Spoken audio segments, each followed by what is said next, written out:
Step into Seven Winds Casino Lodge and Conference Center. Come and discover everything we have to offer. Unlimited gaming action. Northwoods hospitality. Delicious all-you-can-eat buffet. Relaxation and comfort. Great drinks and good times. Big wins, big fun. It's all here at Seven Winds Casino Lodge and Conference Center in the heart of the Great Northwoods.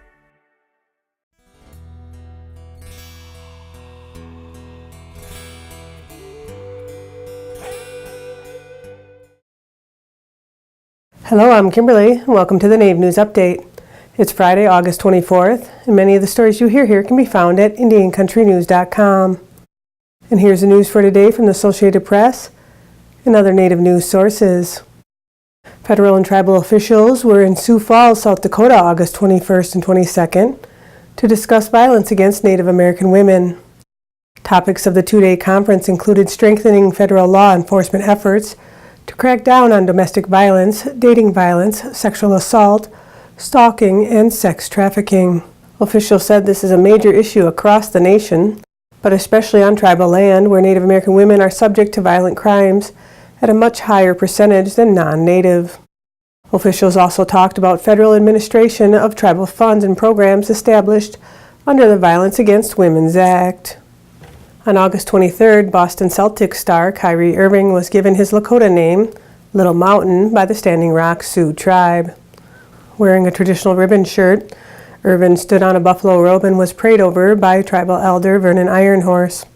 As the drum group sang an honor song, Irving was wrapped in a blanket, had an eagle feather tied in his hair, along with a medicine ball made of porcupine quills, and a beaded medallion placed over his head as his name was given to him.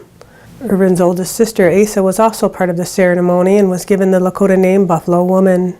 Irving supported the tribe's fight against the Dakota Access Pipeline 2 years ago and has had the tribe's logo tattooed on the back of his neck. Earlier this year, he released a version of his Nike signature shoe that featured the tribe's logo, and last year he made a six-figure donation to his tribe. The Catholic Church could get its second Native American saint if a Vatican research trip to South Dakota this month leads to a confirmation of two miracles performed by Nicholas Black Elk, a Lakota medicine man born in the Civil War era. The Reverend Louise Escalante, a Vatican researcher for sainthood candidates, recently spent several days in western South Dakota gathering information about Black Elk's life in the late 19th and early 20th centuries. Escalante spoke with local advocates for the cause, including some who testified to the reportedly miraculous powers of a man who practiced traditional Lakota rituals and also baptized more than 400 Native Americans. If canonized, Black Elk would become only the second Native American Catholic saint. Last year, Bishop Robert Gruss of the Diocese of Rapid City secured the unanimous consent of the U.S. Conference of Catholic Bishops to begin the canonization cause for Black Elk. With Phase 1 in a 4-phase process completed, his canoncy is now overseen by the Vatican. Canonization requires that two miracles be attributed to his intercession. Observers say the process for Black Elk can take more than 10 years. A major U.S. foundation, a group of private donors, and Christopher Cardozo Fine Art are donating complete sets of an artisanal republication of the North American Indian by Edward Curtis to 12 tribal colleges.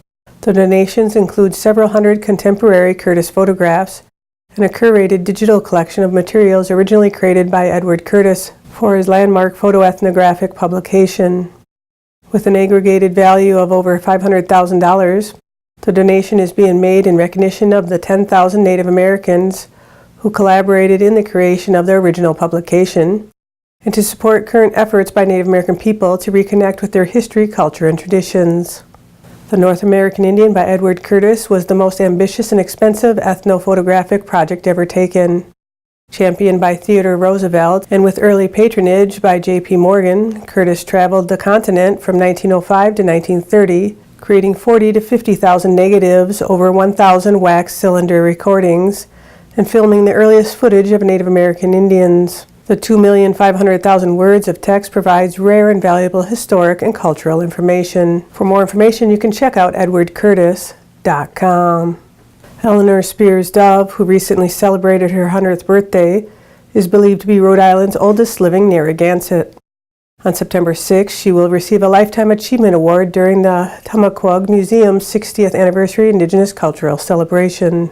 Eleanor Spears Dove started her career as a caterer serving the state's dignitaries in Watch Hill and Charleston, Rhode Island. Along with her husband, Chief Roaring Bull Dove, they opened Dovecrest Indian Restaurant in Exeter. Under her leadership, the restaurant gained international popularity for serving traditional Native cuisine, creating a unique tourism destination to experience Indigenous Rhode Island.